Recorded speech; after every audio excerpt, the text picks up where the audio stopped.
Welcome to AMJ Radio Live, the audio companion to AMJ, in which we bring the authors, editors, and readers of our journal to you via an audio format. Every week on Wednesday at 11 a.m. Eastern, new episodes are released exploring important issues in management and management scholarship. Hear about topical issues in business and research in live, interactive, as well as pre-recorded content. Please enjoy this episode of our series, which was recorded live on X, formerly known as Twitter, in November 2023. Hello and welcome everyone. This is Mark Gruber, editor of the Academy of Management Journal, and I welcome you to this session of AMJ Radio Live with a very distinguished guest, Davide Ravasi, who's a professor at UCL in London.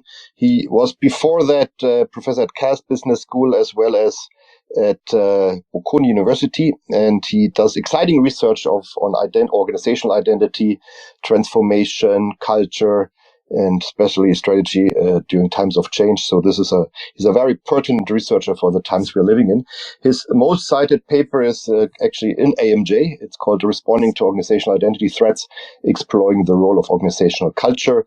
It came out in 2006 and has almost been cited by almost 2,500 people. So it's fantastic to have Davide with us today. And as usual, what we're going to do is to ask him a couple of exciting, interesting questions, and at the end, even a fun fact that maybe no one knows yet. Okay, Davide, welcome. And so my very first question to you is, how would you describe yourself as a researcher? I've talked about the trajectory that you have done with Bocconi, Cass, and now UCL, where you're also a department head. Maybe in your own words, who are you? What's your researcher identity? You're a qualitative researcher, of course, but who are you as a researcher? How would you describe yourself? That's an interesting question. Probably a big chunk of my work is associated with organizational identity and culture and how the two are interrelated, how identities change or do not change. But I see myself as as a craftsman of qualitative research. I get excited about a broader set of issues regarding identity, culture, heritage, history, tradition, more recently craft, and I try to find interesting setting where I can learn more about this. And you had a recent paper on the context of Japan, no?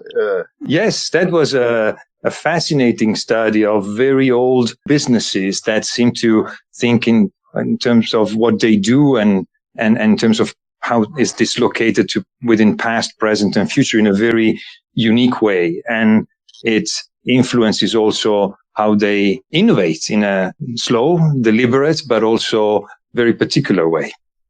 And if I remember correctly, that is forthcoming in our sister journal, Academy of Management Discoveries, and probably available online already in preview, no? Yes, and now we are working on a video abstract. I asked if we could do it manga style. let's see if we manage to do it. And you asked probably your school if you can fly for that to Japan, because I know that you appreciate the country a lot.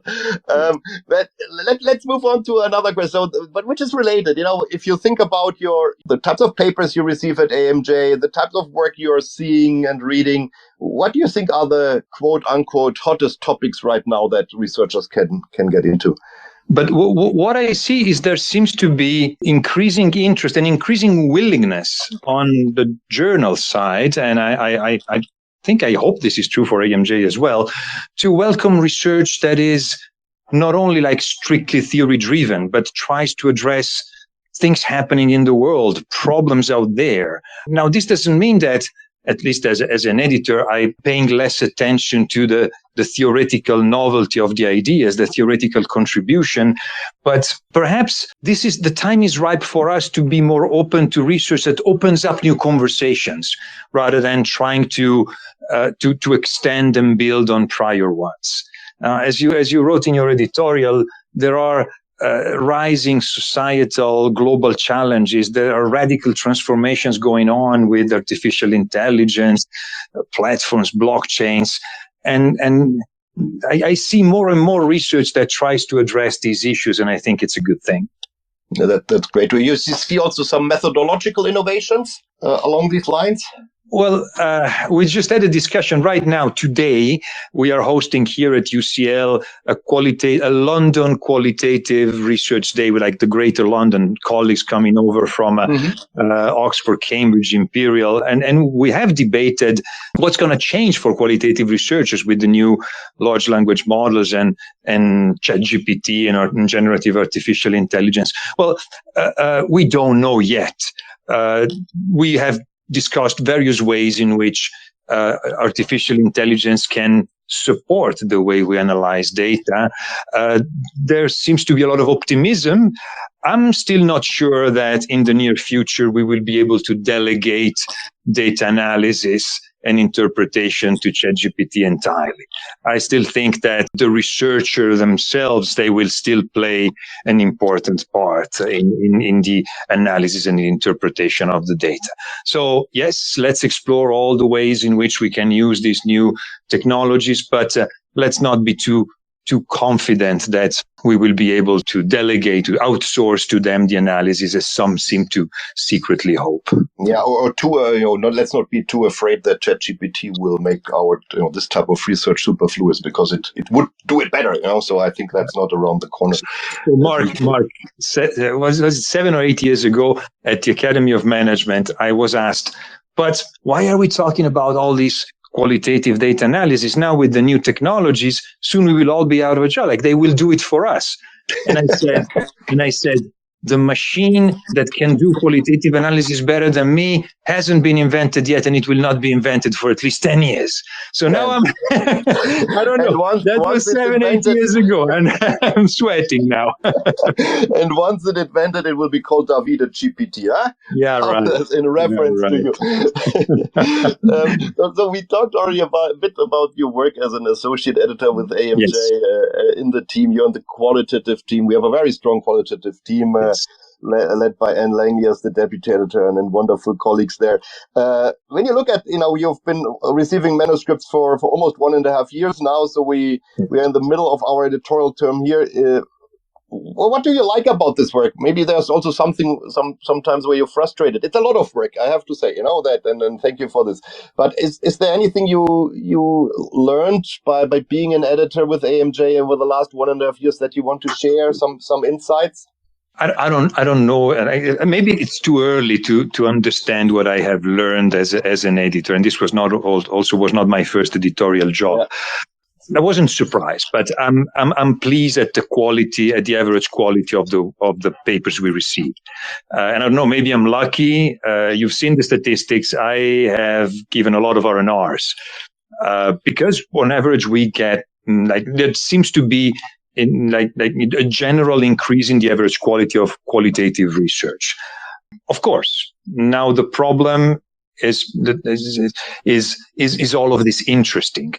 We see a lot of very rich, technically sophisticated analysis, qualitative analysis. The hurdle is then, why is this novel? Why is this interesting? This is a very nice, rich description, but what is theoretically new here? And that is perhaps then the biggest hurdle in the end, persuading the reviewers and me that the paper is not just well done, but it's also intrinsically interesting. Insightful, yes, exactly. But that we see the same happening with quantitative papers as well. I think the quality of papers is on average quite high that we get also in the quant domain, and also in particular of machine learning. But it's kind of interesting to see that yet, even with a lot of data and a lot of analysis that you can do with machine learning, it's the interestingness of the final result, and that matters. And sometimes, you can have a fancy method, but the interestingness of the final result is just not there. Is there any recommendation you would give to authors? What, based on the many papers you see, what they should pay attention to?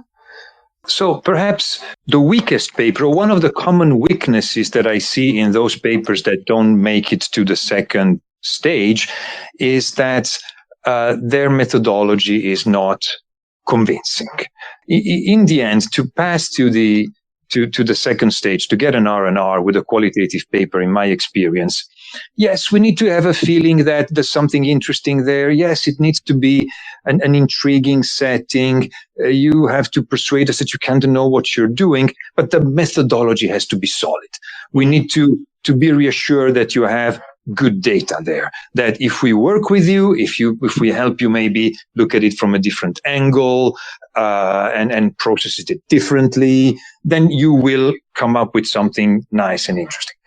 And if we don't have this feeling, if your methodology is kind of weak, if it's not just a matter of tell us more, but what you tell us already is not convincing, or we have a feeling that even if we send it back to you, you don't quite know how to treat qualitative data properly, that is often a bad sign for reviewers.